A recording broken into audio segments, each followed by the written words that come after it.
আমাদের প্রিয় নবী সাল্লাল্লাহু আলাইহি সাল্লাম বলেছেন, বিয়ে তোমার অর্ধেক দিন পূর্ণ করে। বিয়ে অর্ধেক দিন পূর্ণ করে। এক ভাই প্রশ্নোত্তর পর্বে জিজ্ঞেস করেছিলেন, যদি আমি 2 বার বিয়ে করি তাহলে কি পুরো দিন পূর্ণ হয়ে যাবে? না, নবী এটা বোঝাননি। নবী বলতে চেয়েছেন, শুধু বিয়ে করলেই তুমি মা বাবা হতে পারো, শুধু বিয়ে করলেই তুমি স্বামী বা স্ত্রী হতে পারো। এগুলো ইসলামে গুরুত্বপূর্ণ দায়িত্ব, স্বামীর দায়িত্ব, স্ত্রীর দায়িত্ব, বাবার দায়িত্ব, মায়ের দায়িত্ব। তাই নবী বলেছেন, বিয়ে করলেই তুমি এই দায়িত্ব পালনের সুযোগ পাও। তাই বিয়ে অর্ধেক দিন পূর্ণ করে।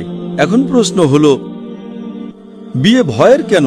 কারণ দুনিয়া বদলাচ্ছে, অনেকে দামি জীবনযাপন চায়। বিয়ে করতে গেলে অনেক টাকা লাগবে। কেউ চায়, কেউ চায় না, কেউ অনেক কিছু দাবি করে।